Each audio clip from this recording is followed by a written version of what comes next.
75 ஆண்டு காலம் பவள விழாவை கொண்டாடி இருக்கக்கூடிய திமுகவினுடைய வரலாற்றை எங்கிருந்து தொடங்குறதுன்னு தெரியல. ஜஸ்டிஸ் பார்ட்டிலேருந்து தொடங்குறதா, இல்லை தீகாவிலிருந்து தொடங்குறதா, இல்லை அண்ணாவிலிருந்து தொடங்குறதா அப்படிங்கிறது நிச்சயமா எனக்கு தெரியல. ஆனால் இதற்கெல்லாம் முதற் காரணமாக நான் பார்ப்பது பேரறிஞர் பெருந்தகை அண்ணாவை மட்டும்தான்.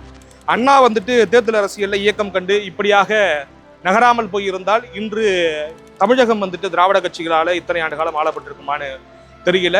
ஆக முதற் புள்ளியாக இருந்த அண்ணா பிறகு திமுகவை கிட்டத்தட்ட பல ஆண்டுகள் 60 ஆண்டுகளாக கட்டி காத்த கலைஞருக்கு முக்கிய பங்கு இருக்கு அப்படின்னு நினைக்கிறேன்.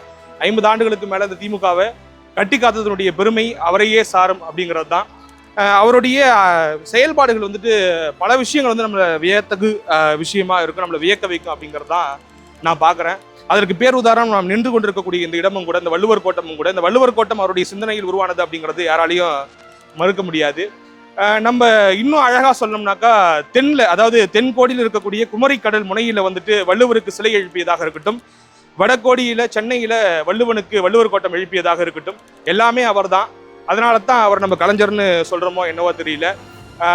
சிந்தனைக்கு எழுத்தாக்கம் கொடுப்பதால் அவர் கலைஞரா, அப்படி இல்லைன்னா இந்த மாதிரியான வரலாற்று பேரறிஞர்கள் எழுத்தாளர்களுக்கு சிலை வடிப்பதால் அவர் கலைஞரா, இல்ல கட்டிடக்கலையில ஆகச்சிறந்து விளங்கி வரலாற்று இடங்களா அதை மாற்றுவதில் வல்லவராக இருந்ததால் அவர் கலைஞரா, அல்லது இந்த இயக்கத்தை பல ஆண்டுகள் கட்டி காத்து கட்டுக்கோப்பாக வைத்திருந்ததால் அவர் கலைஞரான்னு தெரியல. ஆக மொத்தம் அவர் ஒரு பேராசான் கலைஞர் அப்படிங்கிறதுல யாருக்கு மாற்று கருத்துக்க முடியாது.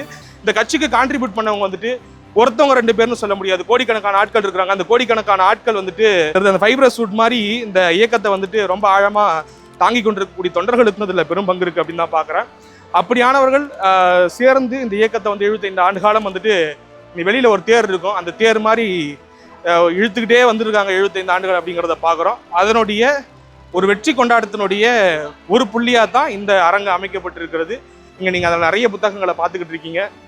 அண்ணாவினுடைய புத்தகம், கலைஞருடைய புத்தகம், பெரியாரினுடைய புத்தகம், பல்வேறு முற்போக்கு எழுத்தாளர்களுடைய புத்தகம், கார்ல் மார்க்ஸ் புத்தகம், அம்பேத்கர் புத்தகம் அப்படின்னு சொல்லிட்டு உலகத்தினுடைய பெரும் தத்துவங்களை தனதாக்கி கொள்ளாமல் மக்களுக்காக அதை கொடுத்து காலங்காலமாக பொது சமூகத்தில் இருக்கக்கூடிய அந்த விஷயங்களா இருக்கலாம், அதெல்லாம் உடைத்தெறிந்து இன்னைக்கு பண்பட்ட சமூகமாக மாற்றுவதற்கான கூறுகளை கொடுத்த அந்த ஆகப்பெரும் தலைவர்களுடைய எழுத்துக்களை நீங்க வாங்கி படிக்கலாம். அப்படியான ஒரு இடம் தான் இது. தாராளமா வாங்க, நீங்க கன்சீவ் பண்ணி நல்ல விஷயங்களை தெரிஞ்சுக்கங்க அப்படின்னு சொல்லுவாங்க.